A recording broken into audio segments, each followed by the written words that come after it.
Ассаламу алейкум, урматтуу жамаат. Өтө суукка оруктум. Мен дагы сиздер дагы уктуңуздар окшойт.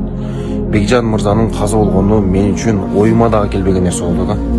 Жеке мен өзүм аябай сыйлайт болчумун да. Бул видео обращениени неге кылып атам? Анткени мен бул инсанды өтө баалайт элем, өтө сыйлайт элем. Анткени анда кичпейлик ушунчалык күчтүү болчу да. Ушунчалык кичпейл, култунөздүү, ушунчалык мыкты инсан. Ушунчалык мен ниет кылган элем да, ушул инсан менен жолугуп, ушунчалык бир жолугуп, сүйлөшүп, жакын инсандардан болобуз дегенчи. Бирок бул нерсе тилекке каршы ишке ашпай калды да. Аллах таалам өз ырайымын алган болсун. Көп дуа кылайлык туугандар, Кур'ан хатым кылайлык. Иншаллах бейиште жолугабыз бул инсан мененчи.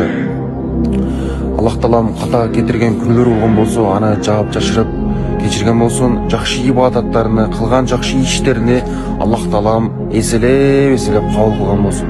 Инна лиллахи ва инна илейхи ражиун.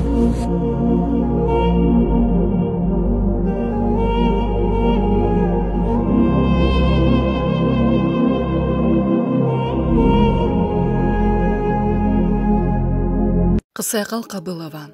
Биз үчүн оор жоготуу болду. Алтын досум. Экөөбүз заказ балыкчыда бир ресторанда болчу.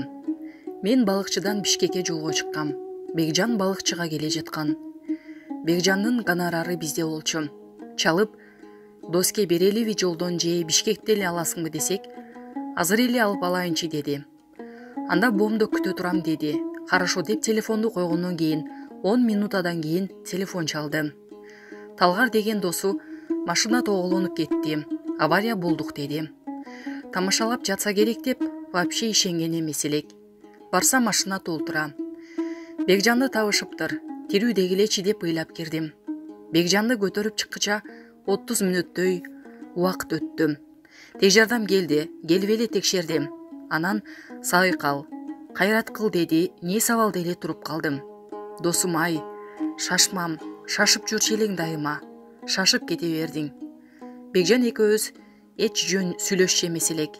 Өтө тамашакөй, шайыр адам элең. Аллахым бейиштен орун берсин. Сени эч качан унутпайбыз.